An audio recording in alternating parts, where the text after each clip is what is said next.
नमस्कार विद्यार्थी मित्रों, आज हम 12 नंबर का रेखा चित्र रानी के बारे में जानकारी प्राप्त करेंगे और इसके लेखक है महादेवी वर्मा जी। सबसे पहले हम इस रेखा चित्र के लेखक महादेवी वर्मा जी के बारे में जानकारी प्राप्त करेंगे। हिंदी साहित्य में महादेवी वर्मा अर्थात मैं निर्भरी दुख की बदरी और तुम को नींव में ढूंढा, तुम में ढूंढी पीड़ा कहने वाली सहृदय भावुक, अत्यंत संवेदनशील और समग्र नींव सृष्टि में अनुकंपा वर्णन करने वाली छायावादी युग की अप्रतिम रचनाकार। छायावादी युग के 4 स्तंभ गिने जाते हैं: प्रसाद पंत, महादेवी वर्मा और निराला जी। यानी जो छायावादी रचनाएं हैं, इनमें जो 4 साहित्यकार है उसमें प्रसाद जी है, पंत है, महादेवी वर्मा जी और निराला जी, ये बहुत ही प्रख्यात जाने जाते हैं। इन्हें प्रसाद के साथ सदैव इतिहास बोध रहा तो पंत प्रकृति के कोमल कांत पदावली के रचनाकार के रूप में पहचाने गए हैं।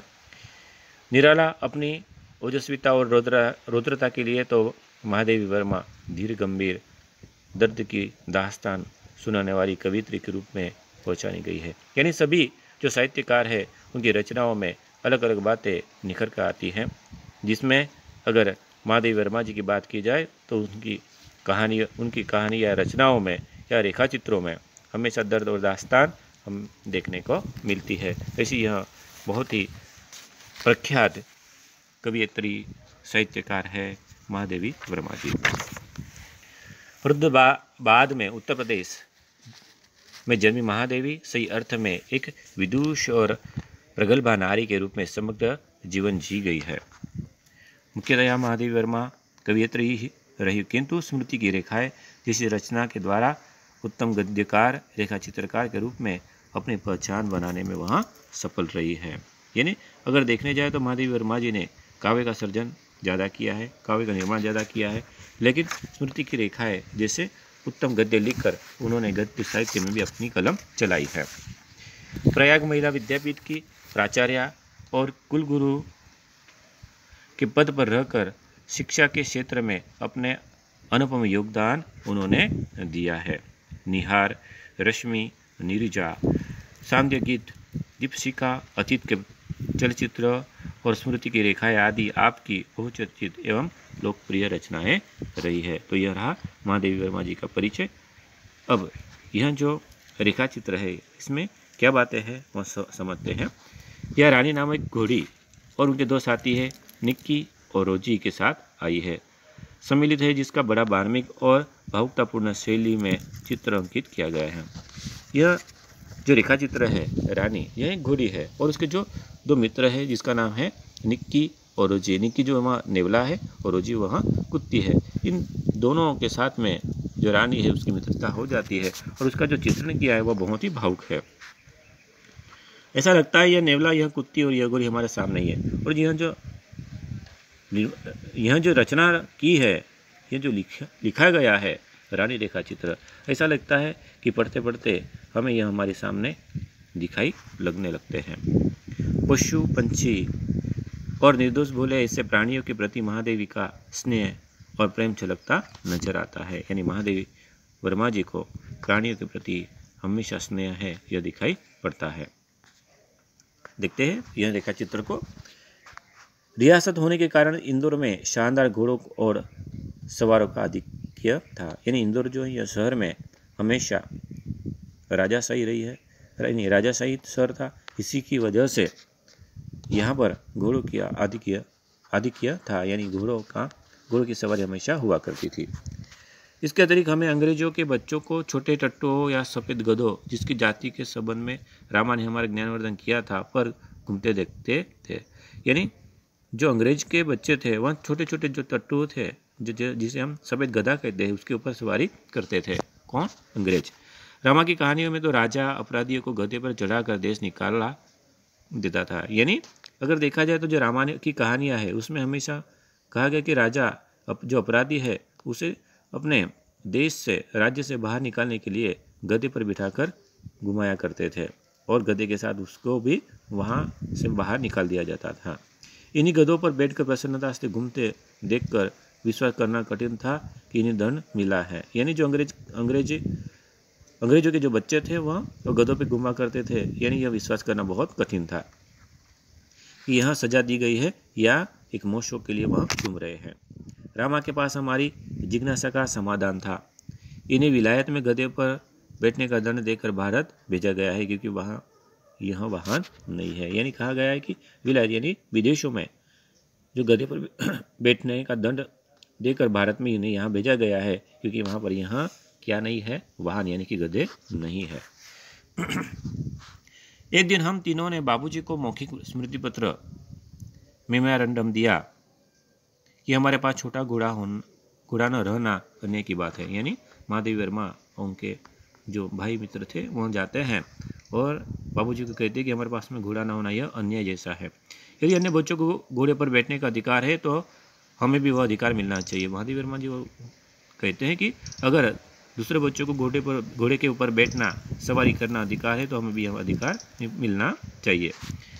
बाबूजी ने हंसते हुए पूछा, सफ़ेद टट्टू पर बैठोगे? बाबूजी हंसते हुए मजाक के मूड में कहते हैं कि आप सफ़ेद टट्टू पर बैठोगे? तुम कहो के साथ ठेलम ठाल के उपरांत मैंने अगुआ होकर गंभीर मुद्रा में उत्तर दिया, सफ़ेद टट्टू तो गधा होता है जिस पर बैठाकर सजा दी जाती है। यानी एक दूसरे के ऊपर वह कहने लगे तुम कहो, लेकिन महादेवी वर्मा सीधा ही उत्तर देती है कि सफ़ेद टट्टू तो गधा होता है और जिसके ऊपर तो बैठकर सजा दी जाती है, यानी जिसके ऊपर बैठा कर तो सजा दी जाती है। यानी सफ़ेद टट्टू तो हमें नहीं चाहिए।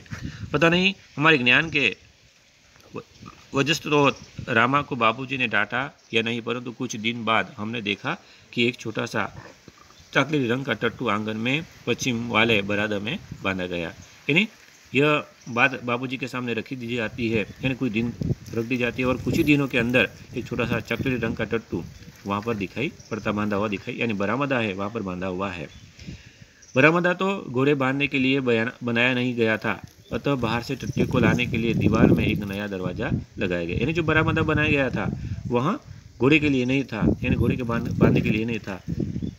इसके लिए जो बरामदा है वहाँ दीवार में एक नया दरवाजा लगाया गया जिसकी वजह से वो अंदर आ सके, और उसकी मालिश करने तथा खाने पीने, घूमने आदि की उसकी देखरेख के लिए छुट्टन नाम का साइंस रखा गया और बरामदा के अंदर दरवाजा लगा गया और वहाँ पर उसे बांधने लगे टट्टू को, और उसकी मालिश करने के लिए, खाने पीने, घूमने के लिए एक साइंस रखा गया, यानी उसके देखरेख के लिए एक छुट्टन नामक इंसान रखा गया, आदमी को रख लिया गया।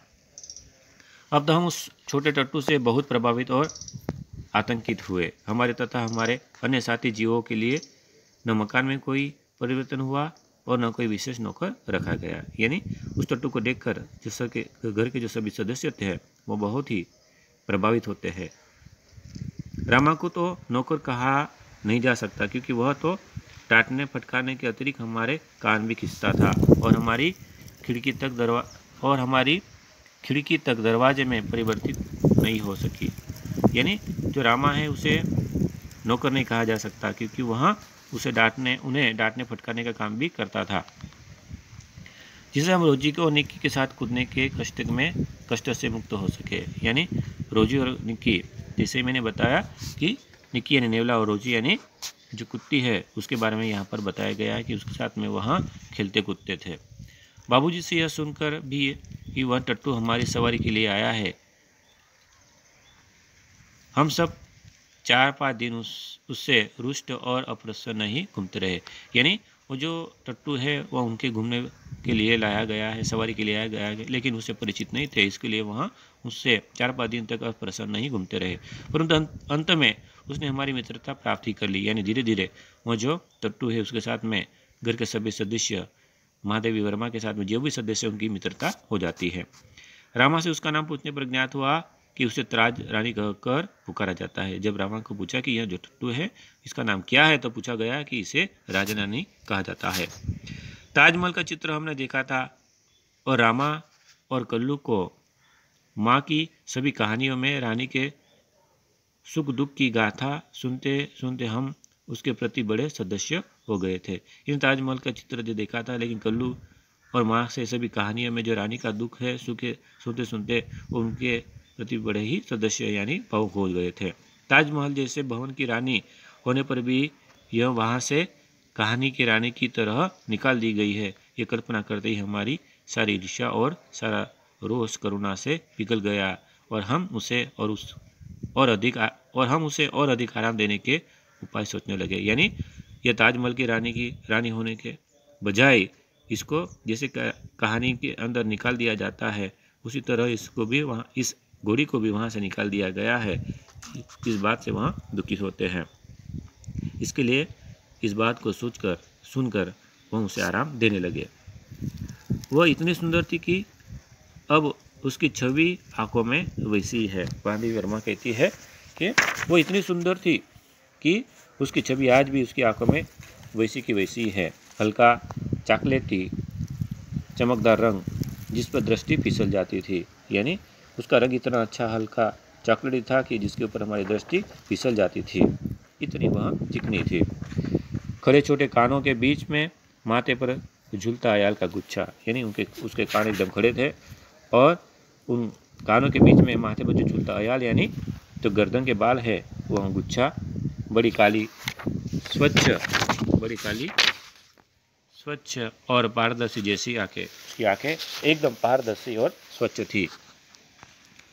लाल नथुनी जी ने फुला कर चारों ओर की गंध लेती थी और उसकी जो नाक है वो नाक को फुला कर वो चारों ओर की गंध लिया करती थी।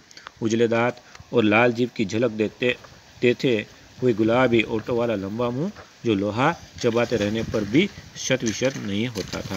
यानी उसके दांत एकदम उजले थे, जीभ एकदम लाल थी और उसके गुलाबी जो होठ थे उसमें लोहा रखा जाता है कि जिसकी वजह से वहाँ काबू में आता है। वह चबाते भी वह शत विशत नहीं हुआ था। ऊंचाई के अनुपात से पीठ की चौड़ाई अधिक है कि उसकी ऊंचाई है उससे उसकी जो चौड़ाई है वहाँ ज़्यादा है। सुडौल मजबूत पैर और सघन पूंछ जो मक्खियाँ उड़ाने के क्रम में मोरछल के समान उठी गिरती रहती है। यानी यहाँ पर जो उसका शरीर है बहुत ही सुडौल है, मजबूत है और उसकी पूंछ जो है वो हमेशा उड़ती रहती है मक्खियों को उड़ाने के लिए। उस समय यह सब समझने की बुद्धि नहीं थी, परंतु इतने दीर्घ काल के उपरांत भी स्मृतिपट पर वे रेखाएं ऐसे उभर आती है जैसे कि अदृश्य स्याही से लिखे अक्षर अग्नि के ताप से प्रत्यक्ष होने लगते हैं। यानी महादेवी वर्मा जी इस रानी से इतनी परिचित हो जाती है कि आज भी उसकी छवि जैसी की वैसी है। यानी यहाँ पर जो रानी घोड़ी है उसका परिचय यहाँ पर दिया गया कि वह दिखने में कैसी थी और उसकी हाइट, ऊंचाई और पूंछ वगैरह, दांत, होंठ कैसे रही, ये सारी बातें यहाँ पर बताई गई है। हम बार बार सोचते हैं कि वह कुछ और छोटी क्यों न हुई होती तो हम रोजी और निक्की के समान उसे भी अपने कमरे में रख लेते। महादेवी वर्मा सोचती है कि अगर वह है उससे अगर और छोटी होती तो जैसे हम निक्की और रोजी यानी नेवला और कुत्ती को जिस तरह हम हमारे रूम के अंदर रखते हैं, कमरे में रखते हैं, उसी तरह से उस घोड़ी को भी रख लिया करते अगर वह छोटी होती तो। रानी को अपने कमरे में ले जाना संभव नहीं था, अतः अस्तबल बना हुआ बरामदा ही हमारी अराजकता का कार्यालय बना। यानी रानी को रूम के अंदर ले जाना संभव नहीं था, इसके लिए वहाँ यानी रानी को बरामदे में ही बांधकर रखते थे। बरामदा घोड़े बांधने के लिए तो बना नहीं था, अतः उसकी दीवार में खुली अलमारी और कई आते ताक थे। यानी जो बरामदा था वो रानी के लिए नहीं था, लेकिन उसमें दीवार थी, वहाँ पर अलमारी थी। उन्हीं में हमारा स्वच्छया विस्थापित और शरणार्थी खिलौनों का परिवार स्थापित होने लगा। यानी वो जो अलमारी यानी जो बरामदा था, बरामदा के अंदर रानी को बांध दिया गया था, लेकिन वहीं पर जो अलमारी थी उस अलमारी के अंदर जो खिलौने वहाँ रखे जाते थे।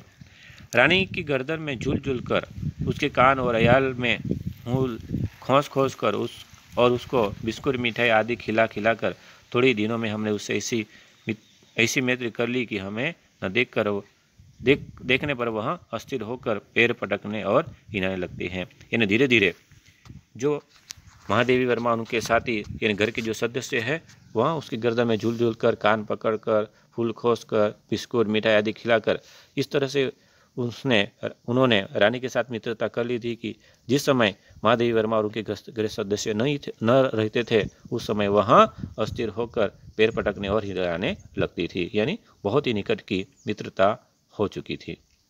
फिर हमारी घुड़सवारी का कार्यक्रम आरंभ हुआ। अब धीरे धीरे घुड़सवारी यानी घोड़े की सवारी का कार्यक्रम शुरू होता है। मेरे और बहन के लिए सामान्य छोटी और सुंदर जीन खरीदी गई और भाई के लिए चमड़े के घेरे वाली ऐसी जीन बनाई गई जिससे संतुलन खोने पर भी गिरने का भय नहीं था। यानी सभी के लिए अलग अलग प्रकार की जीन बनाई गई कि जिस घोड़ी सवारी के ऊपर उनका संतुलन बना रहे। बाहर के चबूतरे पर खड़े होकर हम बारी बारी से रानी पर आरूढ़ होते और छुट्टन साथ दौड़ता हुआ हमें घुमाता। यानी जो चबूतरा था उसके ऊपर खड़े होकर वह रानी के ऊपर सवार होते थे और छुट्टन जो था वो उनके साथ में दौड़ा करता था।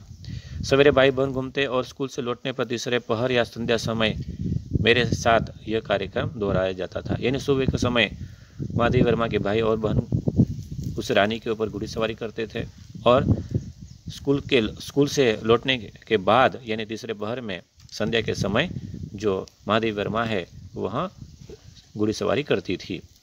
परंतु इस सवारी से हमारी विद्रोही प्रकृति कैसे संतुष्ट हो सकती थी। अस्तबल में रानी की गर्दन में झूलकर तथा स्टूल के सहारे उसकी पीठ पर चढ़कर भी हमें संतोष न होता था। यानी इस सवारी से, इतने समय की सवारी से न रानी न महादेवी वर्मा और उनके भाई बहन को संतोष होता था और नहीं उन्हें ऐसा लगता था कि घुड़सवारी हुई है। इसके लिए वहाँ उसके ऊपर झूलते थे, स्टूल के सहारे उसके ऊपर बैठते थे। अतः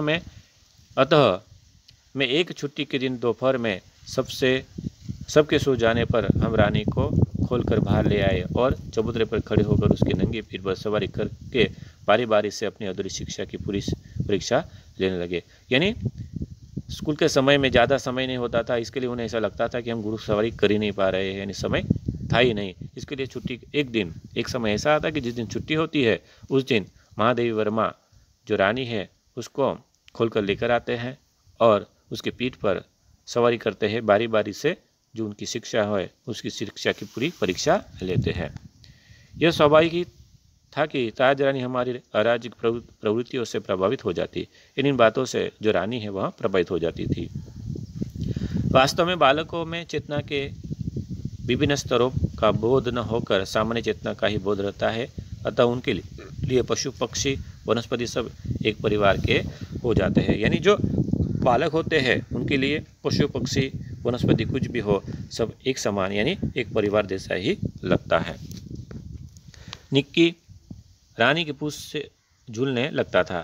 जो नेवला था निक्की वो रानी को पूंछ को पकड़ लेता था और उसे झूला करता था। रोजी इच्छानुसार उसकी गर्दन में बैठकर उछलकर चढ़ती और नीचे कूदती थी। जो रोजी है कुत्ती वहाँ जो रानी की गर्दन पर उछलकर चढ़ जाती और फिर से नीचे कूद जाती थी और हम सब उसके पीठ पर ऐसे गर्व से बैठे मानो मयूर सिंहासन पर आसीन हो और रानी की पीठ पर महादेवी वर्मा और उनके भाई बहन ऐसे बैठते थे जैसे ऐसा लगता हो कि वह मयूर सिंहासन पर विराजमान हो।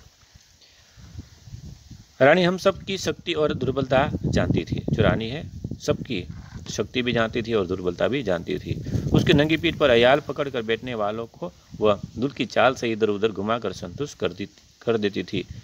यानी जो रानी है सबकी शक्ति दुर्बलता सब यानी जानती थी। इसके लिए उसकी पीठ पर जो अयाल है बालों को पकड़कर ऐसी चलती थी कि बहुत ही मज़ा आ जाता था, सबको संतुष्ट कर देती थी। परंतु एक बार मेरे बैठ जाने पर भाई ने अपने हाथ की पतली संटी उसके पैरों में मार दी। यानी एक दिन ऐसा होता है कि महादेवी वर्मा उसके ऊपर सवार होती है लेकिन उसके जो भाई है उसका भाई रानी के पैर में एक संटी मार देता है।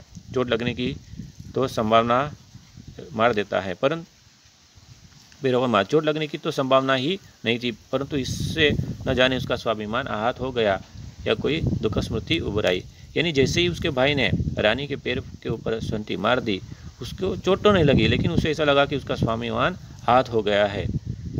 वैसे वेग से भागी मानो सड़क पेड़ नदी नाले सब उसे पकड़ बांध रखने का संकल्प किए हो। यानी इस संटी उसके भाई के यानी महादेवी वर्मा के भाई ने रानी के पैर पर संटी मारी। इसकी वजह से वह ऐसी भागी कि न नदी नाले देखे सब को कूद कर वहाँ आगे दौड़ने लगी। उसे ऐसा लगा कि नदी नाले उसे बांध कर रखना चाहते हो। कुछ देर मैंने अपने आप को उस उड़न खटोले पर संभाला, परंतु गिरना तो निश्चित था। यानी कुछ समय तो महादेवी वर्मा जी रानी की पीठ पर सवार थे, उससे वो बचे रहे, लेकिन गिरना तो निश्चित था क्योंकि बहुत ही तेजी से वहाँ दौड़ रही थी। मेरे गिरते ही रानी मानो अतीत से वर्तमान में लौट आई और इस प्रकार नीचे खड़ी हो गई जैसे पश्चाताप की प्रस्तर प्रतिमा हो। यानी जैसे महादेवी वर्मा रानी की पीठ पर से नीचे गिरते हैं, तुरंत ही जो रानी है वह खड़ी हो जाती है और ऐसा लगता है कि मैंने गलती की और उसका पश्चाताप कर रही हो। साथियों की चुप पुकार से सब दौड़े और फिर बहुत दिनों तक मुझे बिछाने पर पड़ा रहना पड़ा। यानी महादेवी वर्मा जी नीचे गिर जाते हैं, उसकी वजह से उसे चोट लगती है, इसके लिए उन्हें बहुत दिनों तक बिछाने पर पड़ा रहना पड़ा।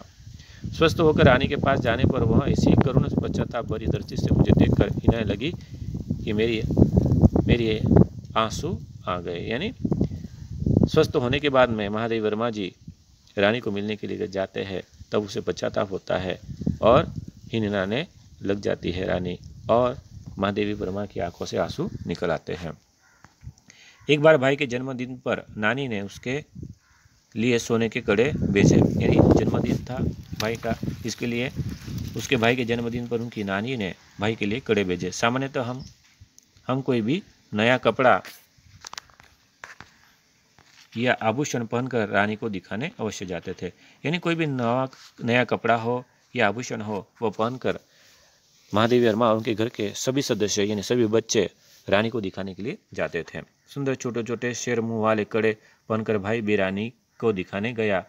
यानी जो नानी ने भाई के जन्मदिन के ऊपर जो कड़े गहने भेजे थे वह पहनकर भाई भी रानी के सामने जाता है और न जाने किन प्रेरणा से वह दोनों कड़े उतार कर रानी के खड़े सतर कानों में वलय की तरह पहना आया।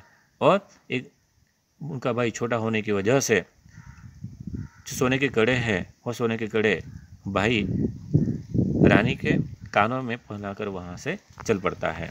फिर हम सब खेल खेल में कड़ों की बात भूल गए और कड़ा तो रानी के सोने का कड़ा रानी के कानों में तो पहना दिया, लेकिन बात में बच्चे वहाँ सोने के कड़े को भूल जाते हैं।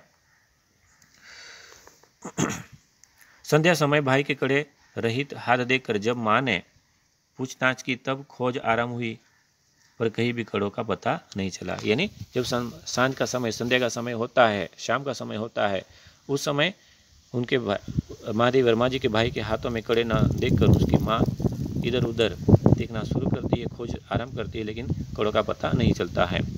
रानी अपने कानों को खुरों से खोदती और हिनहिनाती रही।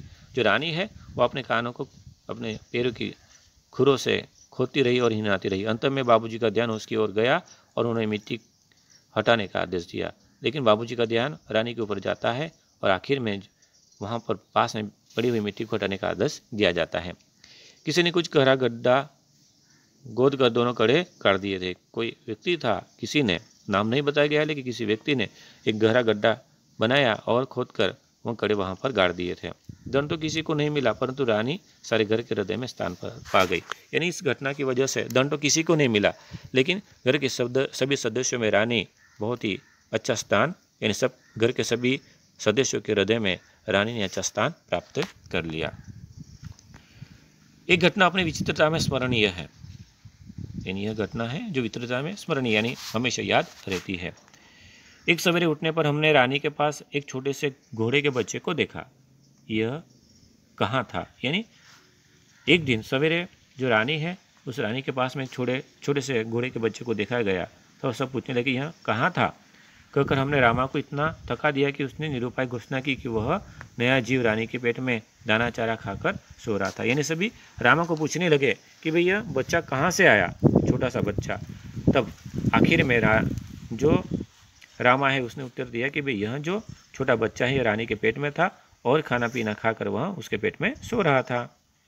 भाई ने उत्साह से पूछा और भी है, और रामा ने स्वीकृति में सिर हिलाया। और भाई पूछते कि भाई रानी के पेट में और भी बच्चा है, तो रामा ने सिर हिलाया कि हाँ है। अब तो हम विस्मित भी हुए और क्रोधित भी हुए। ये छोटे जीव कोई काम धाम नहीं करते और हमको पीठ पर बैठा कर दौड़ाने वाली रानी का दाना चारा स्वयं खाकर उसके पेट में लेटे रहते हैं। इन बच्चे हैं तो बच्चे जैसी बातें करते हैं और कहते हैं कि भाई इन छोटे जीव का तो कोई काम धाम नहीं है। और हम जिस रानी के पीठ पर सवारी करते हैं, दौड़ाते हैं, उस रानी के पेट में यह आराम से सोए रहते हैं और रानी का जो दाना चारा पानी है सब खा पी लेते हैं। मैंने कहा रानी का पेट चीरकर हम कम से कम एक और बच्चा और बच्चा घोड़ा निकाल ले। यानी जो भाई वह कहता है कि भाई जो रानी के पेट में और एक बच्चा है उसे हम उसके पेट को चीरकर बाहर निकाल लेते हैं। तब बच्चे घोड़ों पर वे छोटे बहन भाई बैठेंगे और रानी मेरी सेवा में रहेंगी। यानी जो घोड़े के बच्चे हैं उसके ऊपर बैठेंगे और भाई बहन बैठेंगे, रानी की सेवा में रहेंगे। प्रस्ताव मुझे भी उचित जान पड़ा, पर जब एक दोपहर को वह कहीं से साग काटने का चाकू ले आया तब मेरे साहस ने जवाब दे दिया। एक और भी समस्या की ओर हमारा ध्यान गया। आखिर हम रानी का पेट सींगे कैसे? यानी एक दिन भाई तो चाकू लेकर आया और चाकू लाया और उसके यानी रानी के पेट को फाड़ कर चीर कर बच्चा निकालने की बात की गई। लेकिन एक समस्या खड़ी हुई कि भाई हम चाकू से रानी का पेट तो चीर देंगे, फाड़ देंगे, लेकिन उसे सीएंगे कैसे? माँ की महीन सी सुई से तो सीना संभव नहीं था। यानी जो उनकी माँ के पास में सुई थी उसे सीना तो संभव नहीं था। टाट सीने का बड़ा सूजा रामा अपनी कोठरी में रखता था, जब हमारी पहुंच नहीं थी। जो टाट सीने का बड़ा सूजा होता था वो रामा अपनी कोठरी में रखता था, लेकिन वहां पर बच्चे जा नहीं सकते थे। कुछ दिनों के उपरांत जब रानी का अश्व शिशु कुछ बड़ा होकर दौड़ने लगा तब हमें न अपना क्रोध स्मरण रहा और न प्रस्ताव। और कुछ दिनों के बाद में जो रानी का जो शिशु था, बच्चा था, बड़ा होकर दौड़ने लगा, तब सब घर के सभी सदस्यों का जो क्रोध था वहाँ चला गया। यानी इस तरह से विद्यार्थी मित्रों, इस रेखा चित्र में जो रानी घोड़ी है उसका चित्रण किया गया है कि वो दिखने में कैसी थी और उसके साथ में महादेवी वर्मा जी ने कैसा समय बिताया। घर के सभी सदस्य रोजी और निक्की से किस तरह से प्रेम करते थे, इन सारी बातों को इस रेखा चित्र में बताया गया है। यदि विद्यार्थी मित्रों, यहाँ इस रेखा चित्र के द्वारा महादेवी वर्मा को पशु पंछी से कितना स्नेह और प्रेम था वह बात समझ में आती है। धन्यवाद।